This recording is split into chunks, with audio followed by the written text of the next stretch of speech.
Bismillahirrahmanirrahim. Assalamualaikum warahmatullahi taala wabarakatuh. Salam pertemuan dalam maya.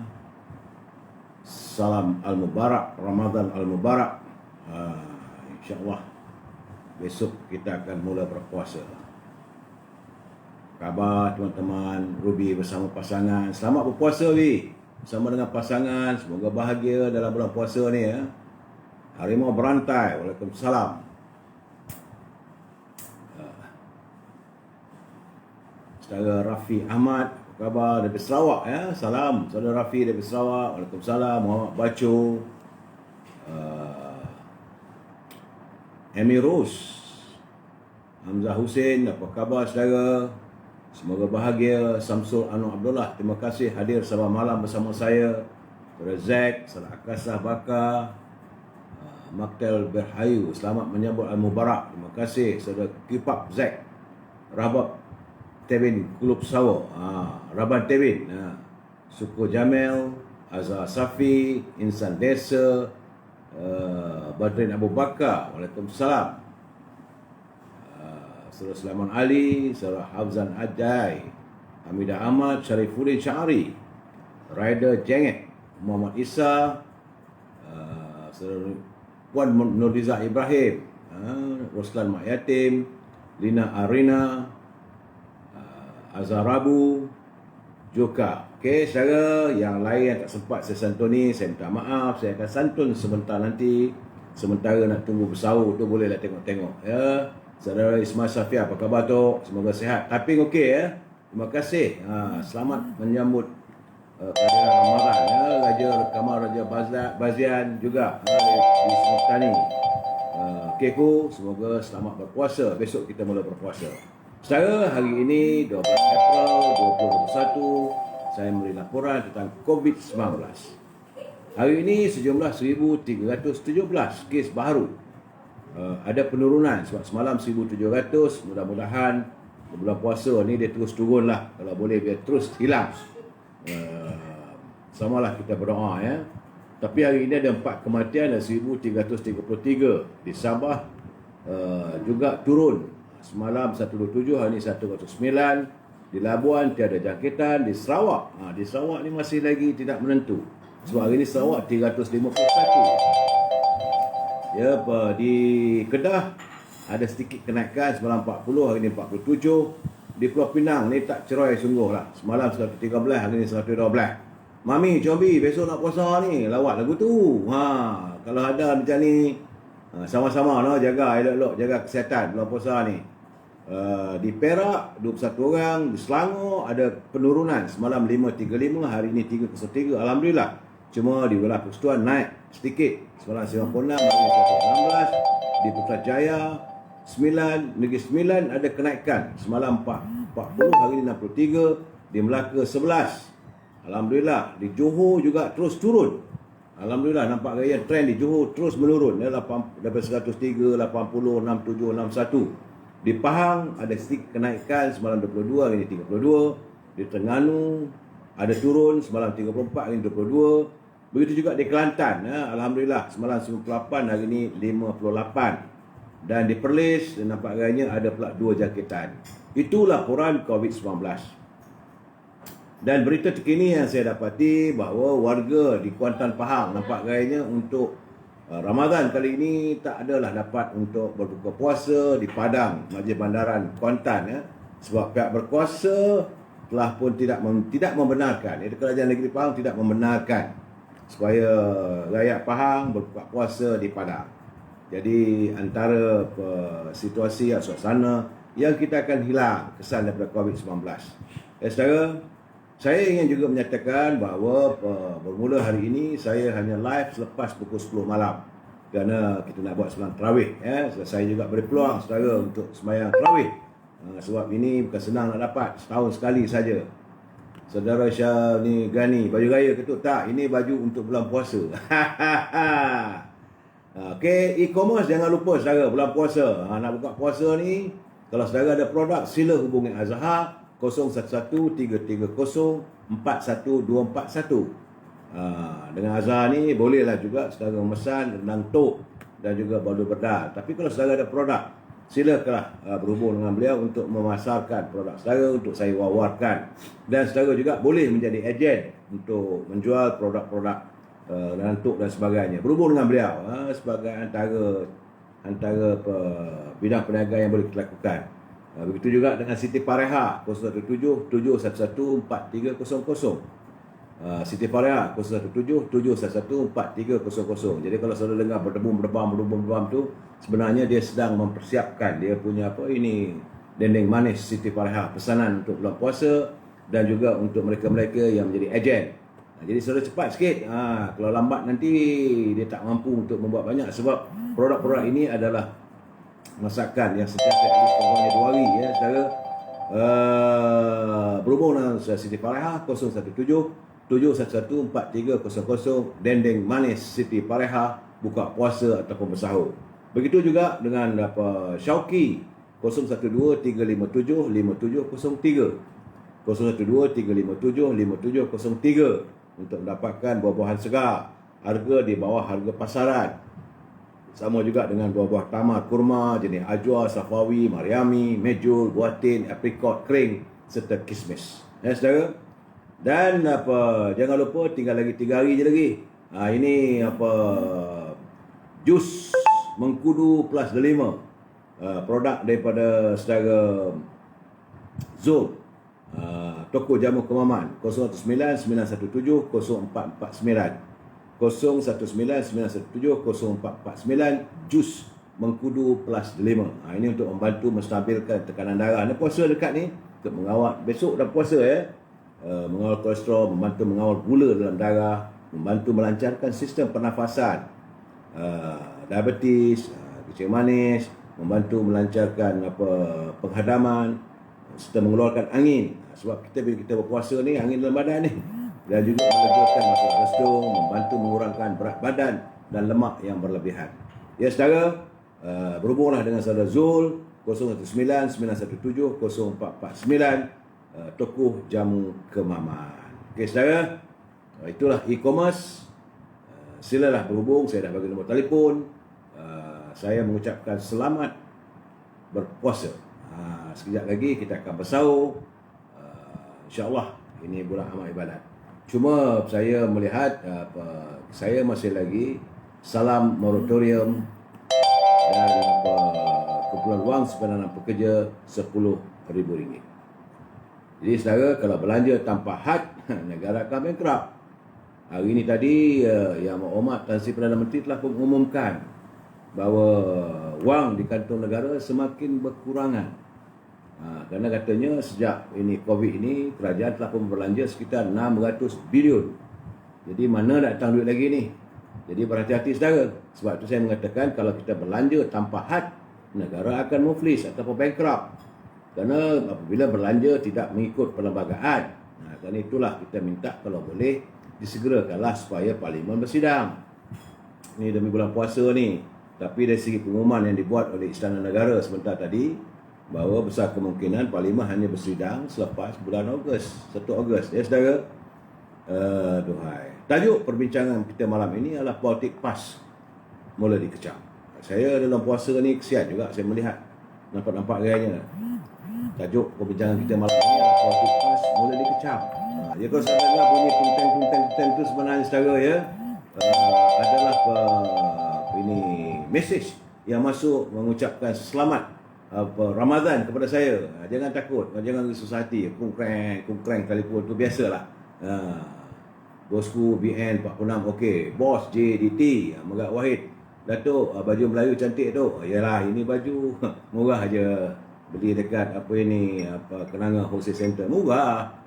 Cerita pun orang tak percaya. Puluhan ringgit saja. Sebelum saya meneruskan pencerahan, santuni pantun Pak Nazir. Apa kata Pak Nazir? Kata Pak Nazir perlahan-lahan membaca hikayat sambil mengkaji badan dikipas. Membuat kesalahan terhadap rakyat, umrah haji tidak lepas. Jadi kalau kita buat kesalahan pada rakyat, ibu haji pun tak lepas. Kebaya Kedah tepi berenda, cantiknya sangat ibu memberi. Pemerintahan sudah porak-peranda, baru teringat kesalahan sendiri. Ini keadaannya sekarang negara kita, porak-peranda. Saudara, saya juga terdapat satu pantun kiriman Saudara Jamil. Saudara Jamil ni dia garang. Tapi kali ini dia macam seorang Melayu dan sedih sangatlah bila saya beri pencerahan tentang kedudukan. Besar kemungkinan kita akan berpisah dengan PAS dalam Muafakat Nasional. Jadi beliau menghantarkan satu kiriman pantun serangkap. Katanya, apa diharap padi seberang, padi malinja dituai sudah. Apa diharap sokongan orang, di saat akhir berpaling tada. Sedih dengannya ya. Saya mesti memberi peringatan bahawa mereka yang menyunting semula live saya dan masuk ke dalam channel YouTube, anda bertanggungjawab di atas suntingan yang dibuat. Pihak saya tidak akan bertanggungjawab langsung ke atas komen-komen yang diberikan oleh pembaca. Sila pastikan anda berfikir panjang terlebih dahulu sebelum menulis komen anda di sini. Pihak saya juga tidak mampu untuk memantau kesemua komen-komen yang ditulis. Jadi segala komen adalah hak dan tanggungjawab anda sendiri. Cuma yang saya minta bila saya komen kalau boleh. Blogan ni bukan pantun Pak Nazil, Pak Nazil. Jadi semua saya harap kalau saya beri komen apa semua ni janganlah bulan-bulan puasa ni eloklah kita menggunakan bahasa yang baik, jangan mencarut. Ramadan al-Mubarak lah tu. Ya, salam. Halimah Ismail daripada Singapura. Apa khabar orang Singapura? Saya bila Singapura ni saya teringat sup tulang. Kegemaran saya sup tulang yang merah tu, makan dengan roti Perancis ataupun kacang pol. Nantilah kalau ada rezeki nanti meleleh-leleh bila sebutkan ni apa ni sup tulang merah. Sebab blogan ni memang sedih apa nak buat, itulah keadaannya sekarang je. Keadaan semakin, saya tak tahulah bulan puasa ni. Saya tadi duduk termenung sambil menunggu maghrib, sambil menunggu waktu isyak, sambil-sambil waktu saya solat ini tarawih. Saya tak buat lama banyak, saya buat 8 rakaat saja, kena diikuti dengan witir. Saya rasa sedih lah, tiba-tiba jiwa saya tergamit rasa sedih memikirkan teman-teman rakyat yang tentulah dijengah kesukaran dalam kehidupan untuk menyambut kehadiran bulan puasa ni. Sebab moratorium tidak ada perkabaran, kumpulan wang sebarang pekerja juga tiada perkabaran, dan bila yang buat Perdana Menteri mengatakan wang semakin berkurangan.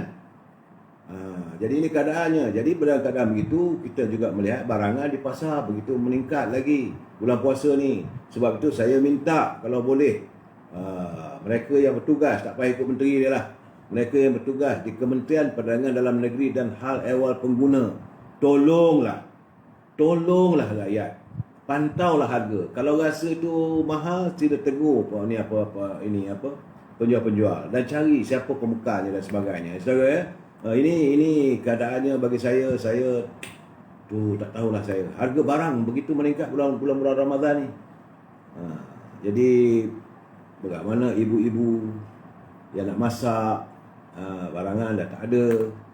Kadang-kadang kita ni seperti bila dengar pengumuman seolah-olah mendengar guruh di langit. Airnya tidak menitis pun. Saudara, bagaimanapun hari ini saya mengucapkan tahniah kepada sahabat saya, iaitu Tan Sri Ahmad Fauzi Abdul Razak, kerana beliau hari ini diumumkan oleh Yang Berhormat Menteri Besar Pulau Pinang, Ketua Menteri Pulau Pinang, bahawa dilantik sebagai Tuan Yang Pertama yang Duli Yang Mulia Tuan Agong menghantar surat kepada Ketua Menteri Pulau Pinang bertarikh 8 April berhubung pelantikan Tuan Yang Terutama yang di-Pertuan Negeri Pulau Pinang yang ke-8, iaitu Tan Sri Datuk Ahmad Fauzi bin Haji Abdul Razak.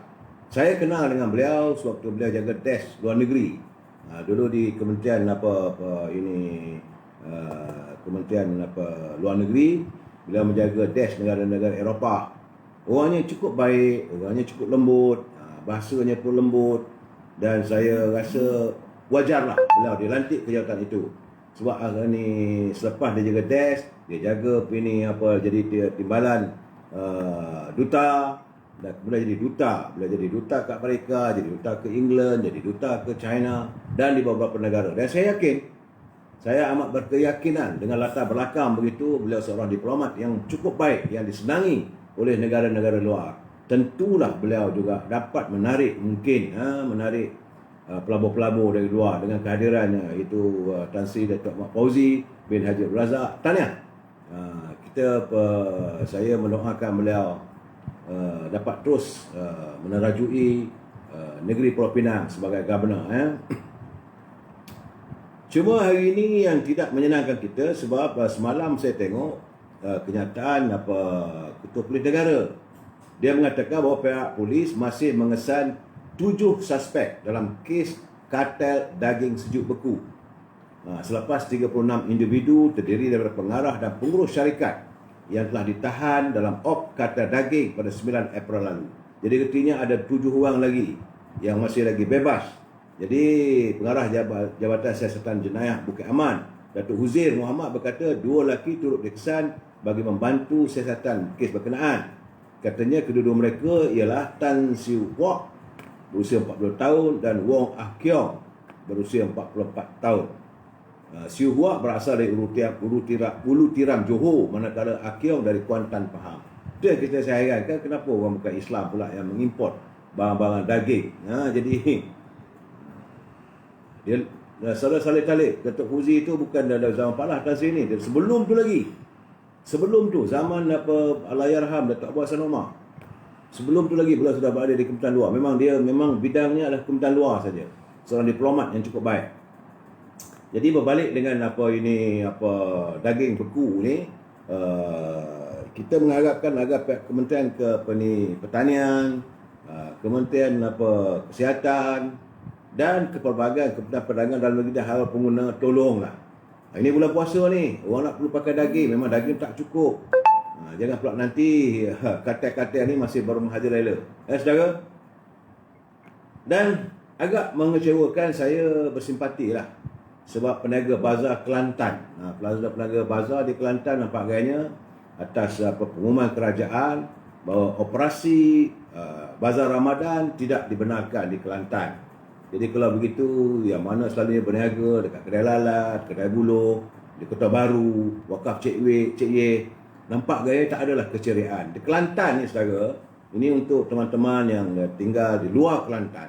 Memanglah kehadiran bulan Ramadan ini macam pesta. Orang Melayu kita ni banyak kuih-kuih, tapi manis-manis belaka lah. Ya, kuihnya manis-manis belaka. Ada Cik Mek Mole, ada lompat tikam, kemudian ada pula kuih tai itik. Tapi kuih, boleh katakan 1001 jenis kuih. Kelantan di Kota Baru di Kelantan memanglah tempatnya untuk pesta makanan sepanjang bulan Ramadan. Tapi bila tak ada begini, tentulah ia mengecewakan mereka-mereka yang cuba nak berniaga, nak mencari rezeki sedikit. Kerana mereka terpaksa akur oleh pembatalan ini, kesan daripada kononnya COVID-19. Peniaga ayam bakar, contoh Saudara Mak Hashif, dalam kenyataannya Saudara Mak Hashif, Mak Asri, dia berusia 28 tahun, anak muda. Berkata dia sudah membelanjakan sebanyak RM7,000 untuk membeli bekas, minuman, rempah dan bahan-bahan untuk membuat ayam bakar dan air minuman. Dia juga telah memohon lesen dengan pihak berkuasa tempatan PBT selepas berniaga di Padang Tembak, Penggalan Cepa, dan beliau amat terkejut apabila dimaklumkan bazar Ramadan dibatalkan. Macam mana pun dia kata, macam mana keadaannya, wang telah pun dibelanjakan RM7,000. Peniaga air balang pula Saudara Khairuddin Mat, juga berusia 28 tahun, turut mengalami nasib yang sama apabila ini kenyataan ini keluar dalam utusan mengeluarkan modal sejumlah RM1,000 untuk membeli barang keperluan berniaga sepanjang Ramadan ini.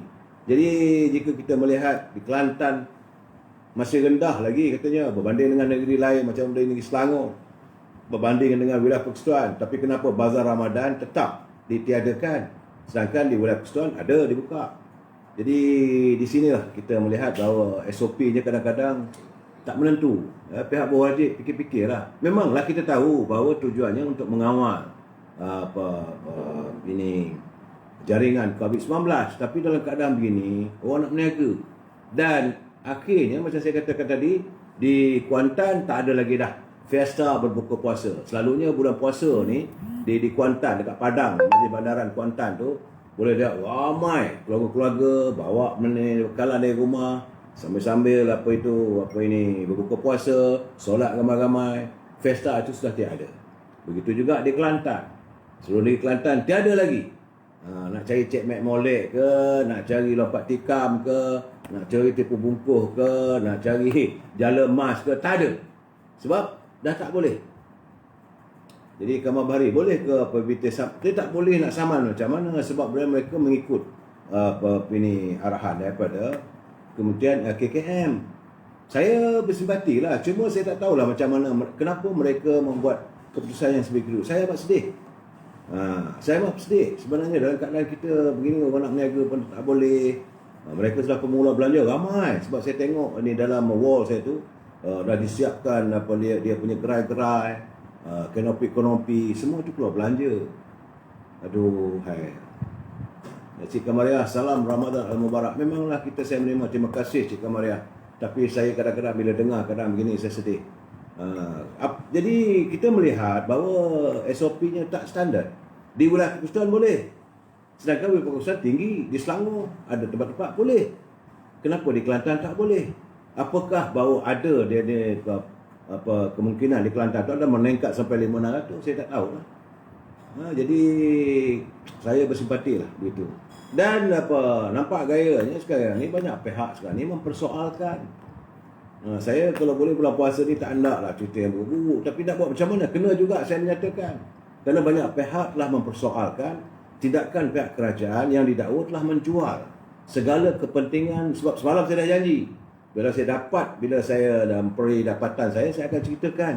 Saya akan beri pencerahan, iaitu katanya telah didakwa telah menjual segala kepentingan dalam pemilikan menara tertinggi di Malaysia, iaitu Exchange 106 atau lebih dikenali sebagai menara TRX, Tun Razak Exchange. Sebenarnya di menara itu, waktu Datuk Seri Najib mewujudkan TRX itu, impiannya adalah untuk dijadikan sebagai pusat perbankan untuk seluruh Asia.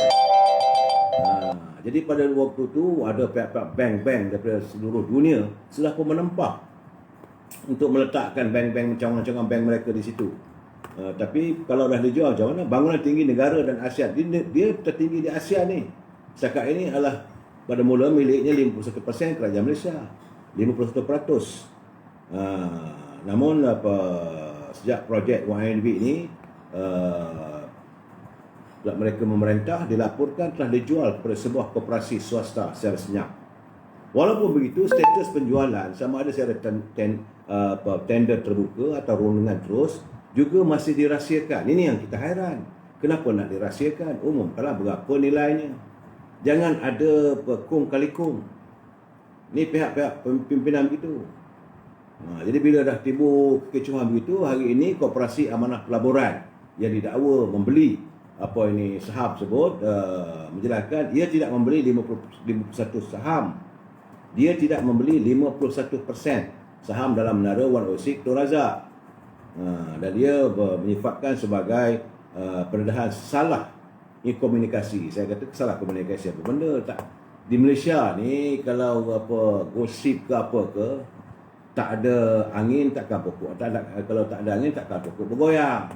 Kalau tak ada kebakaran takkan ada asap. Jadi sebab itulah kenyataan KAPB berkata ia tidak sengaja memaklumkan. Mana boleh. Ini bangunan ni bukan main-main, satu dunia tahu.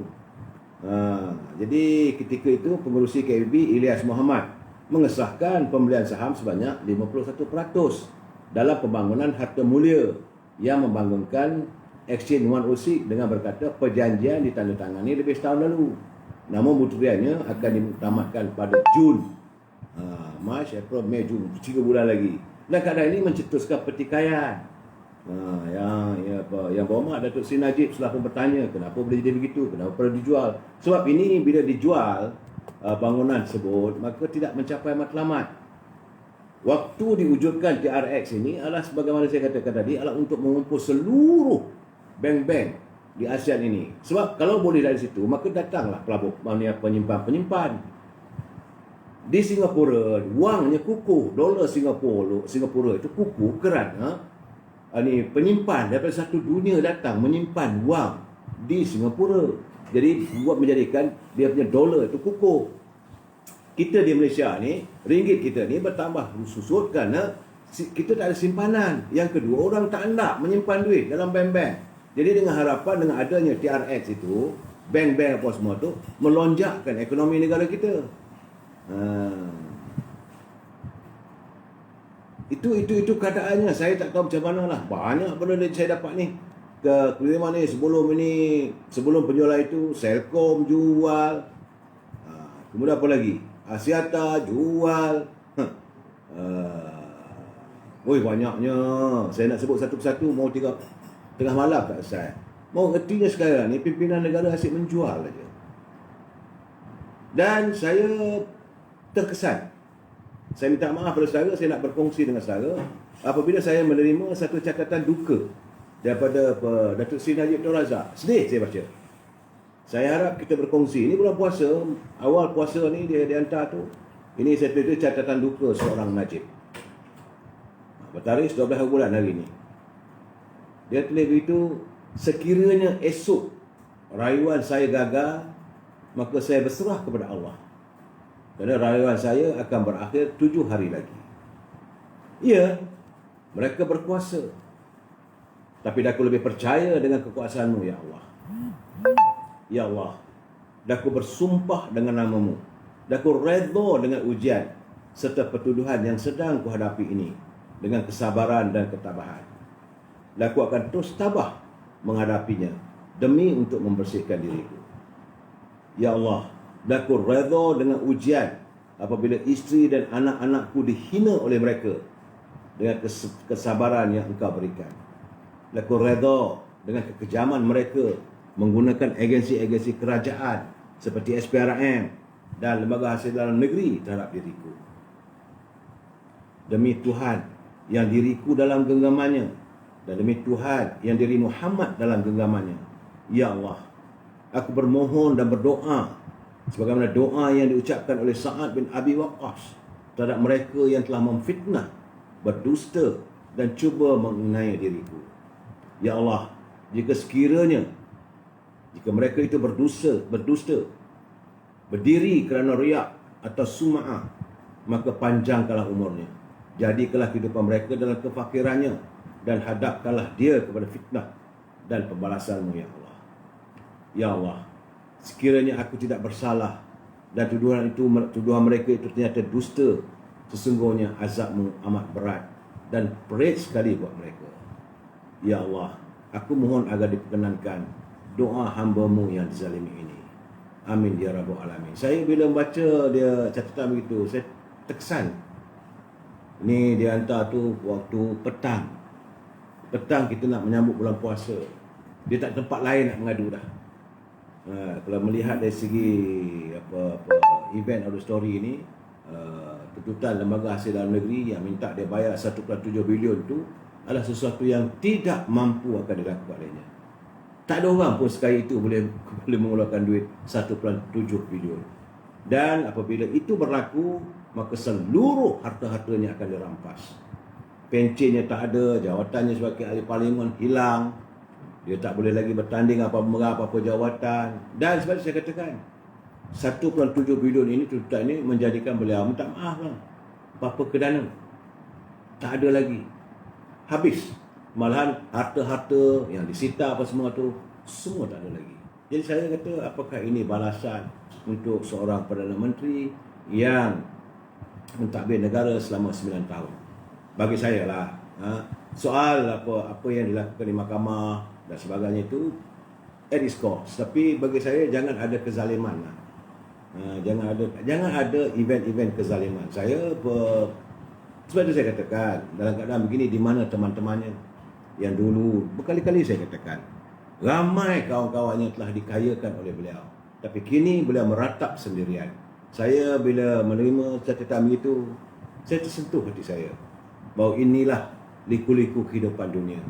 Teman ketawa ramai, boleh dicari di mana-mana. Teman menangis sendirian. Inilah keadaannya. Nampak macam mana? Saya mendoakan agar Datuk Seri Najib dan keluarganya tabah menghadapi ujian Allah yang begitu besar. Cuma tu saya katakan, dia very cool karakter. Dia senyum aja. Dia kata, saya tak tahulah.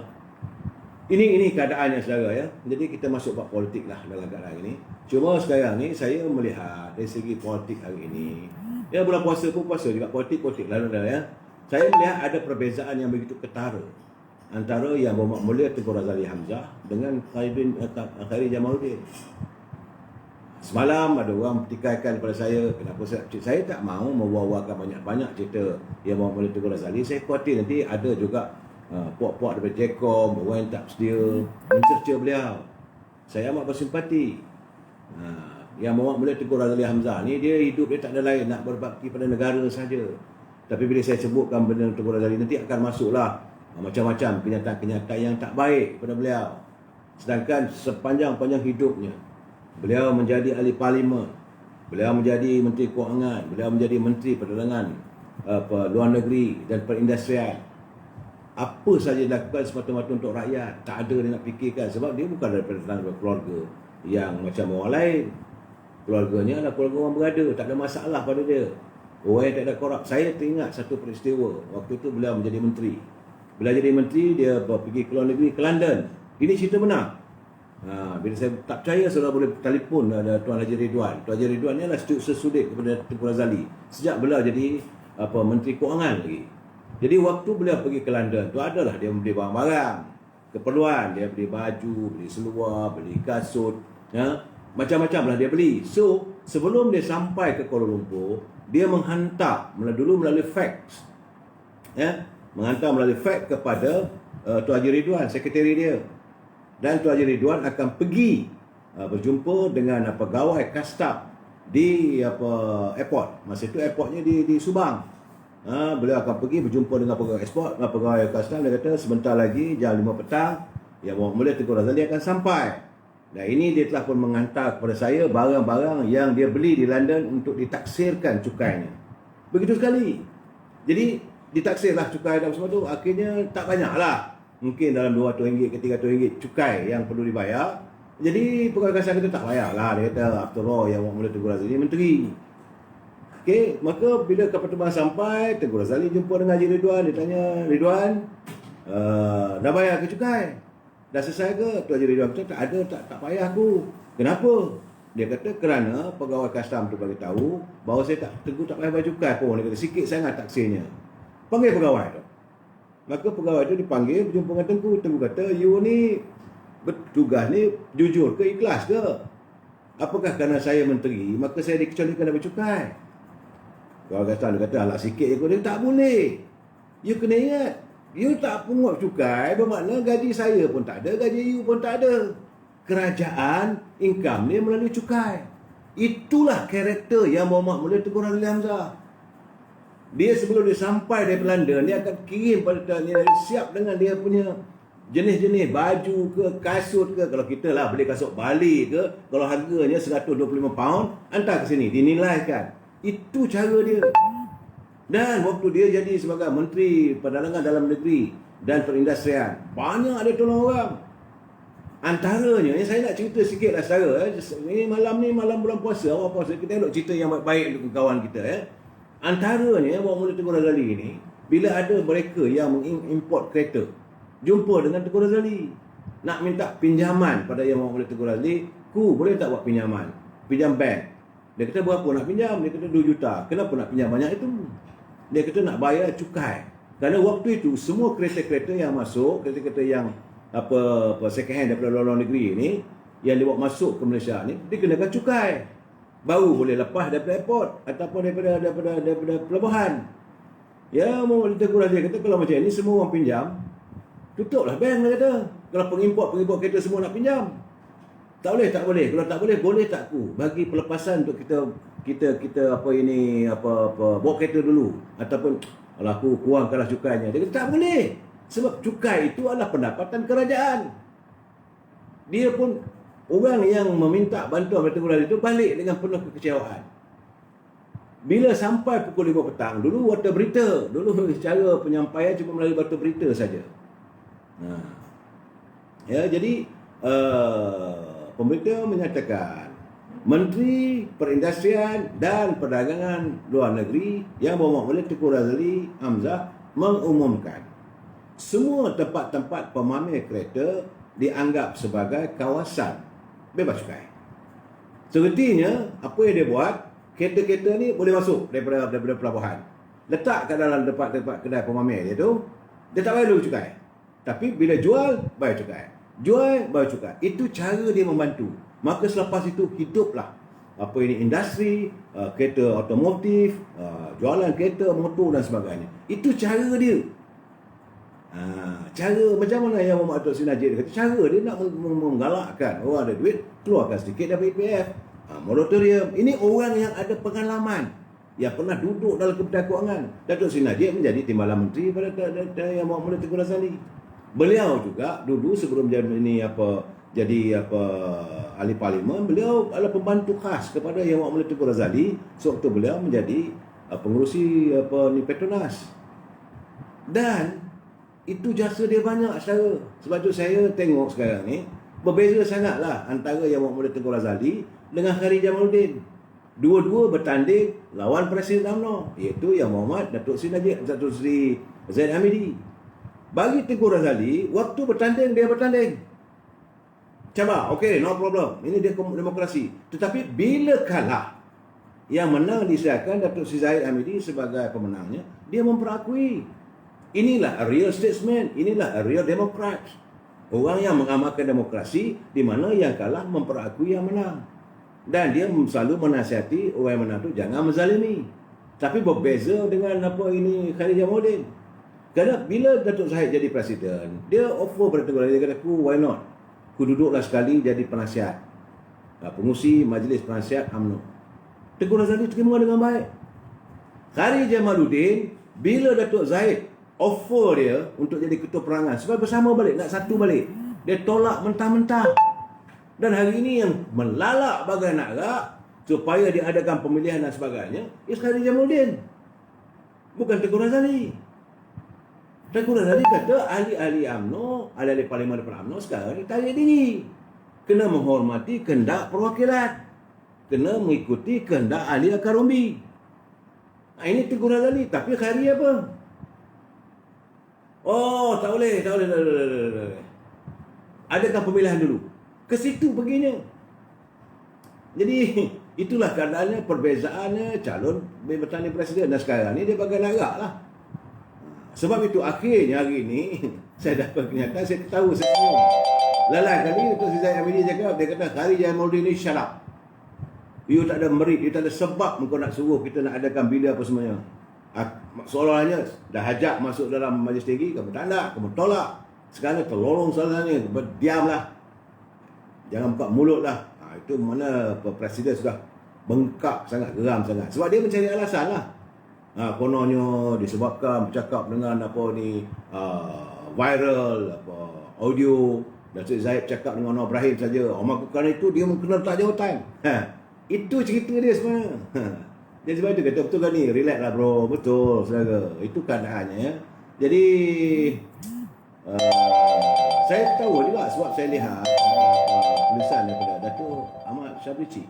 Dia kata dia mempersoalkan kesaan supaya pemilihan UMNO disegerakan sebagaimana dicadangkan oleh Khairi Jamaluddin tu. Dia kata okey. Tapi itu melibatkan 220 orang saja. Soalnya kata saudara Syabrici, bagaimana nak mesyuarat? Dan macam mana nak memproses pemilihan di peringkat cawangan supaya keadaan lebih selamat daripada sidang parlimen. Sedangkan parlimen cuma 220 orang. Kerana dia kata parti itu mempunyai lebih 21,000 cawangan dan 191 bahagian di seluruh negara. Dalam sistem UMNO, pemilihan mesti bermula dengan pemilihan di peringkat cawangan. Banyak cawangan-cawangan keahliannya sekitar 500 orang. Di Johor ada cawangan melebihi 1,000 orang ahli. Manakala di Sabah, cawangan terbesar dalam bahagian libaran ada sampai 2,700 orang. Semuanya layak mengundi. Jadi kalau di peringkat bahagian pula, perwakilan ada 700 hingga 2,000 orang. Dan bergantung pada saiz ahli dan cawangan di Sabah. Jadi ramai perwakilan kena bergerak. Biasalah bila nak bertanding. Jadi kalau keadaan begini macam mana calon-calon nak berjumpa dengan ahli-ahli dalam keadaan COVID ini, sedangkan untuk buat sidang parlimen 220 orang pun tak boleh. Ini yang dipersoalkan. Jadi hari ini saya nampak agak kasar sikit, tapi saya kena menyantuni. Iaitu tulisan saudara Rafi Awang Kecil. Dia menulis. Saya panggil dia MJR. Dia nampak sedikit lah ada tegang sikit. Dia kata sabar-sabar lah man, dalam bulan puasa ni. Tapi dia kata tak boleh tahan lah. Dia kata saya perlu menuliskan begini. Okeylah, saya baca lah, saya kata. Dia kata Datuk Zahid perlu dijatuhkan dengan apa cara sekalipun. Dia perlu diberhentikan sebagai presiden. Kalau tidak cukup dengan round seluruh negara untuk menghasut ketua-ketua bahagian, ahli-ahli Majlis Kerja Tinggi UMNO akan dibayar atau diumpan projek-projek tertentu oleh pihak yang ada kuasa, dan Majlis Tinggi adalah sasaran terakhir oleh puak-puak yang sedang. Jadi, again, PBM untuk menghentikan Zahid sebagai presiden. Ini keadaannya, saudara. Kerana Datuk Zahid mungkin dilihat tidak mampu untuk menghalang gerakan bertemu dan hulu. Bila berjumpa ada hulu kepada ketua-ketua bahagian UMNO yang ada di 190 bahagian ini. Kerana Datuk Zahid pasti tak mampu untuk membayar, dan dia pun tidak akan membayar untuk memberi sokongan supaya ketua-ketua bahagian terus menyokongnya. Zahid bukan menteri. Zahid tidak ada geng kartel untuk nak offer cawang, nak offer kontrak ke nak offer, tak ada. Jadi kenapa mereka semua yang pro PBM atau disebut UMNO 3 ini, dia kata 3 suku ni, mahu menjatuhkan Zahid Hamidi? Ialah kerana pertama, untuk memudahkan mereka membatalkan keputusan Majlis Kerja Tertinggi dan Perhimpunan Agung UMNO yang telah membuat keputusan untuk tidak bersama dengan Parti Perubumi Bersatu Malaysia dalam pilihan raya umum 15 akan datang. Jadi keputusan yang sebelum itu dibuat oleh perwakilan bahagian dan persidangan tahunan. Jadi mereka mengharapkan apabila Zahid Hamidi dijatuhkan, macam saya katakan berkali-kali lah, dengan ganti orang lain, maka mereka berhasrat untuk menarik balik keputusan. Jadi akhirnya UMNO pun tunduklah melutut dengan PBM. Sebab ejen-ejen dan 3-4 orang yang ada tu. Kedua, mereka yang pro PBM akan berusaha untuk tidak meletak jawatan sebagai menteri.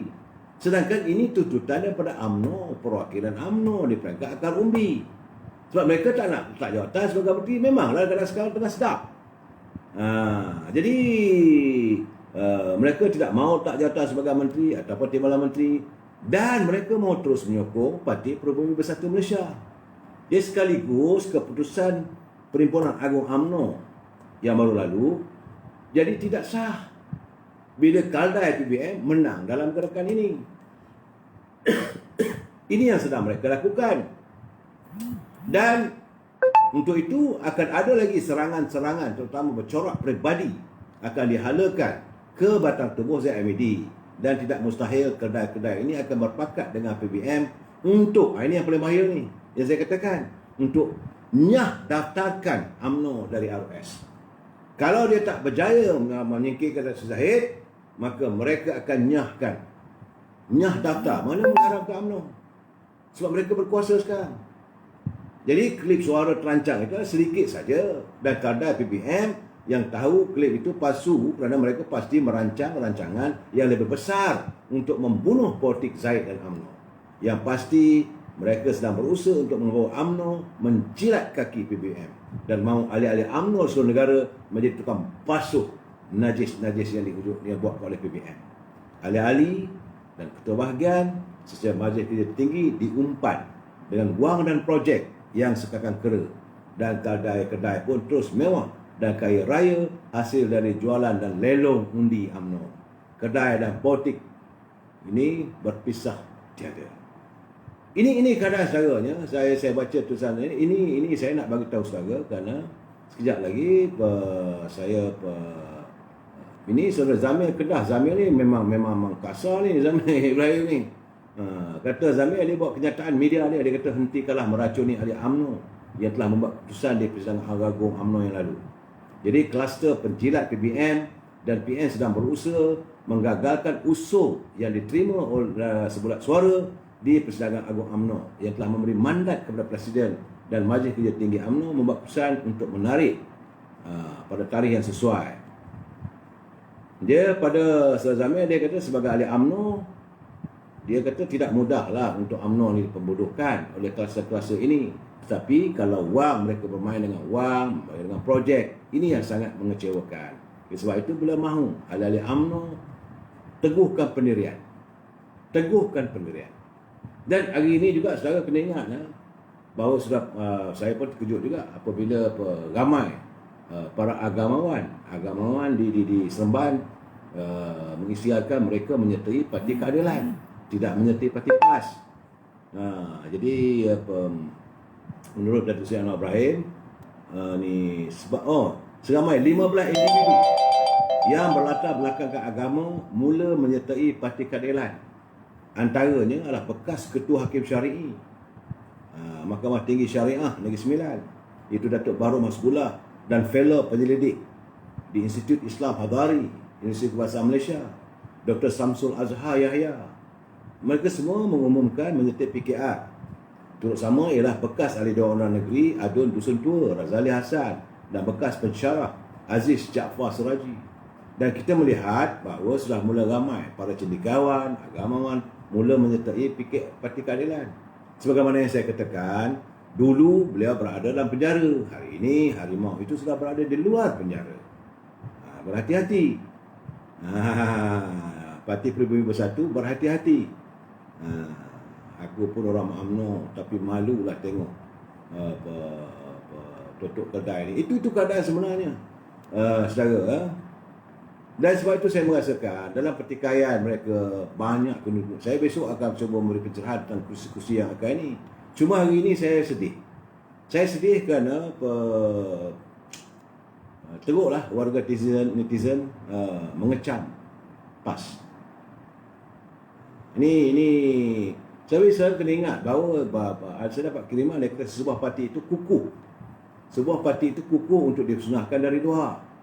Tapi tidak mustahil ia boleh dimusnahkan dari dalam. Itulah sebabnya musuh politik seringkali berada di kedua tempat. Sebab itu kalau mereka di luar, mereka akan menghantar Trojan Horse untuk membuat kerja memecah belahkan dari dalam. Cengkaman dari dalam menjadikan dasar perjuangan parti tidak lagi relevan.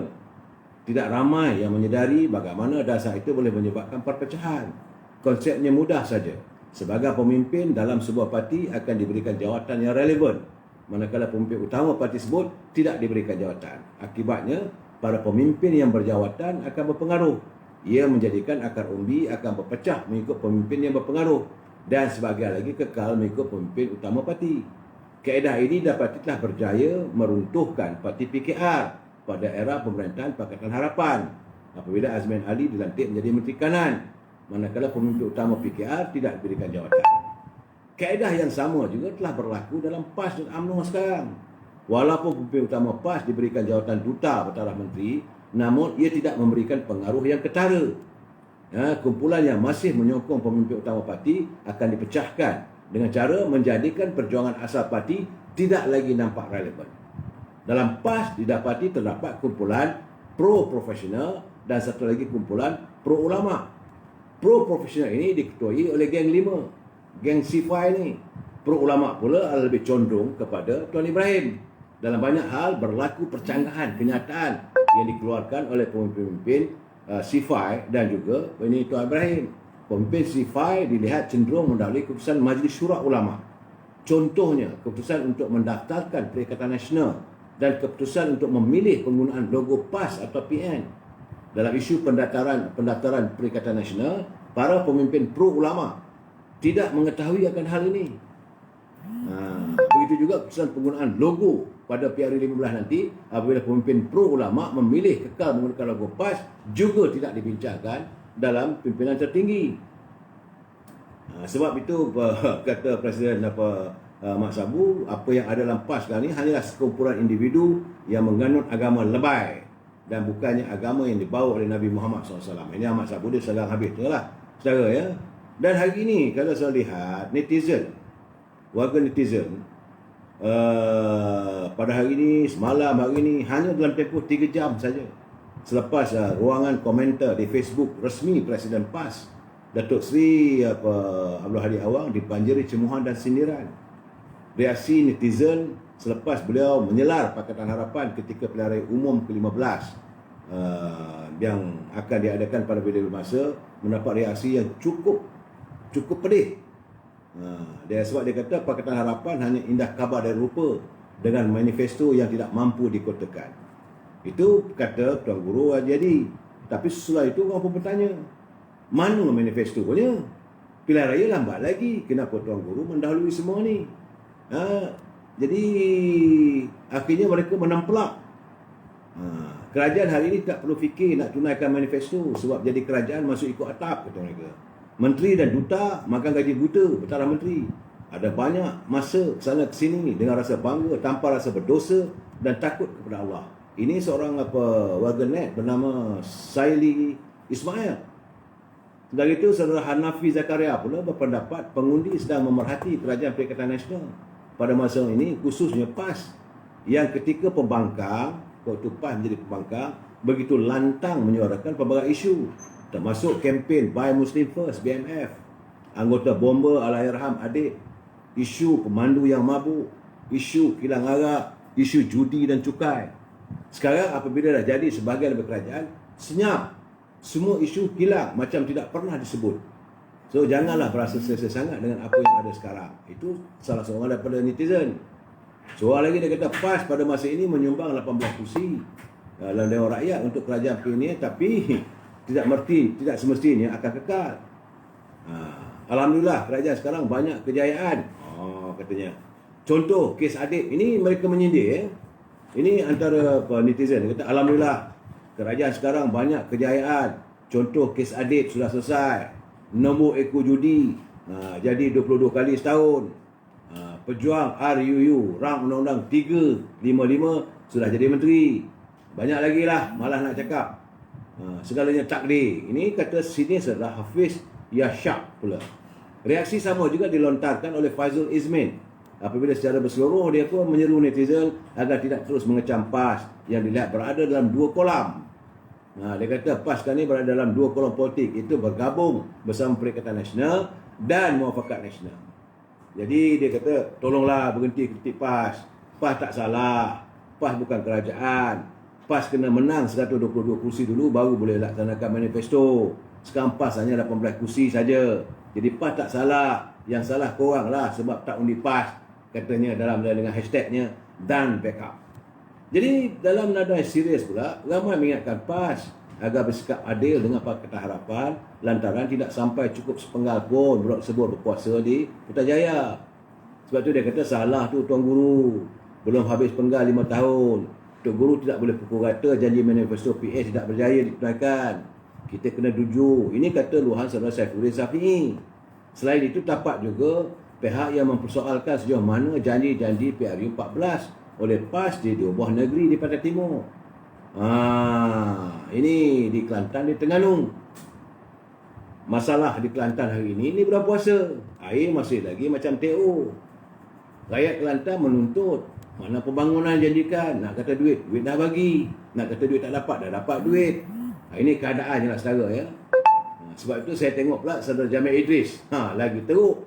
Jamil Idris dia hantar saya, dia kata ini tentang Tok Keladi ni. Dia bagi nama gelaran Tok Keladi pula. Tu tak payahlah kita nak berlembut lagi atau memuji-muji katanya. Dia tidak akan menoleh ke belakang lagi. Saya rasa dan saya tengok seolah-olah UMNO ini masih mengharapkan sokongan Tok Keladi itu lagi dengan 1000 harapan. Jadi dia kata tak payah fikirlah. Jadi UMNO tak payah tunggu-tunggu, tak teruskanlah. Perjuangannya tak payah nak tunggu-tunggu bahawa PAS bersama dengan UMNO. Tak ada dah, dia kata tak payah. Boleh pelah lah dia kata. Macam dia tu anak dara yang nak ditata, nak kita belai, nak kita pujuk, nak kita rayu. Dia kata boleh jalan lah semua tu. Bunga bukan sekuntum, kumbang pula bukan seekor. Sebab dia kata dah pasal kepala lah sekarang ni pimpinan setengah dua pimpinan PAS ni melayan UMNO ni. Jadi banyak cara kita boleh buat. Jadi tak payahlah dia kata Tok Keladi tak payah nak layan lah. Saya melihat sekarang ni ramai warga netizen dan pelayar-pelayar mula merasakan bahawa mereka sudah kecewa dengan apa yang dilakukan oleh pimpinan PAS. Tambah-tambah lagi bila mendengar kenyataan PAS lah semalam tak mungkin akan menerima amanah kerana kononnya amanah itu berlainan ideologi. Jadi macam mana nak paksa UMNO terima PBM? Jadi mereka sendiri pun buat kenyataan yang kontradik. Sebab itu cuma saya lihat dalam keadaan begini, dalam pimpinan PAS ni pun bercelaru. Kerana apabila Nik Muhammad Abdul Aziz, itu anak Tuanku Nik Aziz, dia menyebabkan perbuatan mengintip dan meledahkan rahsia sebagai amalan jahat dan berdosa besar. Dia bertentangan dengan pimpinan PAS, setengah-setengah pimpinan PAS yang nak meledahkan perbualan, kalau jadikan sebagai audio tu. Dia kata semua kerja iblis. Dia belum menyanggah. Jadi artinya dalam pimpinan PAS tu sudah tidak senada. Ha. Jadi sebab itulah ahli Parlimen PAS Bacok itu menambahkan itulah Islam mengharamkan umatnya untuk mempercayai bomo ke tukang pilihnya, apatah lagi tukang sihir. Dan hari ini agak kasar sedikit ni adalah saudara ni Tan Sri Sari Samad. Ni nampak gayanya saya nak baca sesuatu tulisan Tan Sri Sari Samad. Menurut Tan Sri Sari Samad, dia kata PAS sudah terpisah daripada realiti. Jadi bekas menteri itu Tan Sri Sari Samad berkata ada elit PAS kini sudah terpisah daripada realiti sehingga tidak menyedari ahli mereka di peringkat akar umbi mahukan muafakat nasional dengan UMNO diteruskan. Ahli-ahli UMNO peringkat akar umbi mahu muafakat nasional diteruskan, tetapi pimpinan PAS sudah terpisah. Sentimen itu lahir daripada keikhlasan hati ahli dan pemimpin peringkat kedua-dua parti di peringkat bawahan. Menurut Tan Sri Sarir, ia dibuktikan dengan terbentuknya sebuah jawatan kuasa muafakat nasional pertama di peringkat kawasan Parlimen di Pahang. Kenyataan itu dibuat merujuk pada penubuhan jawatan kuasa terbabit di Maran yang dirasmikan oleh Menteri Besar Datuk Wan Rosli Wan Ismail malam kemarin. Keikhlasan dan ke arah perpaduan dan muafakat ummah meletakkan pemimpin elit PAS yang berada di bilik-bilik berhawa dingin di Putrajaya, di Pablika dan Kuala Terengganu benar-benar jauh menyepi dari realiti akar umbi mereka. Artinya pimpinan-pimpinan PAS yang berada di Pablika, berada di Putrajaya dan juga dalam bilik ekon di Kuala Terengganu itu, dia sudah tidak dapat membaca kehendak akar umbi. Jadi mereka sudah terpisah jauh. Minggu lalu apapun kata Presiden PAS Tuan Guru Haji Hadi mengesahkan parti itu sudah memulakan perbincangan dengan Bersatu. Dan Bersatu ini dimusuhi oleh UMNO. Jadi sebab itu Tan Sri Syaril begitu yakin bahawa muafakat nasional tidak akan wujud. Walaupun di peringkat akar umbi macam minggu lepas sudah mengadakan muafakat di peringkat di Pahang. Di beberapa kawasan Parlimen masih lagi berjalan pertemuan muafakat nasional antara PAS dengan UMNO. Tapi tidak lagi ada dalam minda, ada dalam radar pimpinan politik PAS. Inilah keadaannya sekarang ni. Dan kalau itu keadaannya, nampaknya sia-sialah tindakan mereka ini. Dan sebab itu saya melihat dalam keadaan begini, kita minta supaya dengan kehadiran bulan Ramadan ini, pimpinan PAS dapat kembali ke pangkal jalan. Tak salah, sesat di hujung jalan, pang balik ke pangkal jalan. Dan sekarang ni, kalau tak nanti PAS lebih teruk. Saya bersimpati dengan sebagian besar pimpinan-pimpinan PAS yang menjadi sahabat saya. Mereka juga tidak senang dengan tindakan 4-5 orang yang dalam PAS. Sebagaimana kita tidak senang dengan sebahagian 4-5 orang daripada UMNO yang kini berada di anjung kuasa di Putrajaya. Mereka mahu merebut kuasa, mereka mahu menyingkirkan Presiden. Sebab dengan penyingkiran Datuk Seri Zahid Hamidi sebagai Presiden UMNO, barulah usul yang dibentangkan oleh bahagian yang dibentangkan, yang dipersetujui oleh ini 145 UMNO bahagian ini akan dibatalkan oleh mereka. Matlamatnya tidak lain dan tidak bukan adalah untuk membatalkan usul tidak bekerjasama dengan PPBN. Ini matlamatnya. Jadi macam-macam politik ni begitulah keadaannya, wujud perkara itu, wujud perkara ini. Matlamat satu, supaya UMNO menerima Parti Peribumi Bersatu ini untuk menjadi rakan untuk berhadapan dengan pilihan umum akan datang. Ini yang sedang dilakukan oleh mereka. Jadi caranya Presiden UMNO mesti disingkirkan. Saya kata kalau itu keadaannya, tak usah ambil Khairi. Tak perlu Khairi Jamaluddin, tak perlu Syamuddin. Kalau okey tanda Zahid Hamidi, ambillah Tengku Razali. Tapi kerana 40 anak Musa takkan bersetuju. Tengku Razali dah bercakap, dia dah terus terang. Dia dah bercakap terus terang. Yang orang muda Tengku Razali dah bercakap terus terang. Dia tak mahu. Dia dah suruh tarik sebab dia kata tidak ada kejujuran di kalangan Parti Peribumi Bersatu. Tapi itulah yang disantuni oleh pimpinan UMNO sebahagiannya. Dan saya hairan, tiba-tiba nama orang macam Syamuddin pula disebut-sebut sebagai calon presiden. Tengku Razali macam mana? Bagi saya ambillah dia, tak ada masalah. Tapi kalau Tengku Razali jadi presiden, orang yang paling takut, orang yang akan lari dan pukang adalah Anwar Musa. Sebab dia dah bersalah dengan Tengku Razali daripada dulu lagi. Ini cerita sebenarnya. Tipu sini, helah sini, ni. Itu politik. Saya berkali-kali menyatakan, politik is the art of deceiving mankind. Politik itu adalah seni percaturan minda. UMNO Selangor pasti tidak bertanding 3 penjuru. Itu usaha saya.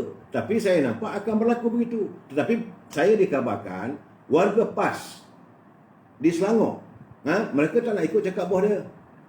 Sebab sudah ada temetrai. Tetapi dengan parti PBM ni, Tan Sri Norma dah bagi warning dah awal-awal. Jangan kacau. Kalau kacau, waktu ini juga beliau akan menarik sokongan pada kerajaan yang ada. Tak sampai bulan Ogos dia kata. Gomo memata dengan Jamie Ismail Senggari. Nah, ini keadaannya bahawa pertama-tama sekali orang UMNO tak boleh terima orang-orang yang yang khianat, yang melompat. Warga UMNO tak boleh terima. Dan warga daripada PKR juga tak boleh terima orang macam Azmin Ali. Di atas persamaan begitulah. Dan saya melihat, bagi saya lah dalam keadaan sekarang ni, untuk menghadapi lagi, kita kena terima hakikat bahawa untuk pilihan raya PRU 15 ini amat sukar mana-mana parti pun untuk menang majoriti dan boleh membentuk kerajaan. Saya tak nampak. Sama ada UMNO ke, sama ada PKR ke, PAS ke, PBM jauh sekali lah, DAP ke, tak boleh. Melainkan selepas pilihan raya umum nanti, maka barulah ada jajaran baru. Masa itu nak membentuk kerajaan. Sebab itu, saudara tidak menghayati apa yang diucapkan dilontarkan oleh Presiden. Dia tak kata waktu pilihan raya nanti kita nak bekerjasama dengan PKR. Tak ada. UMNO, Barisan Nasional, go solo. Tetapi bagaimana kalau UMNO diharamkan?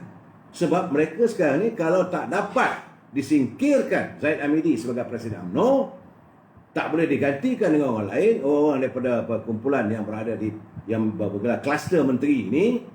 Kalau orang-orang ini tak boleh menyingkirkan Datuk Zaid, maka UMNO juga akan dinyah daripada ROS sebagai pertubuhan haram.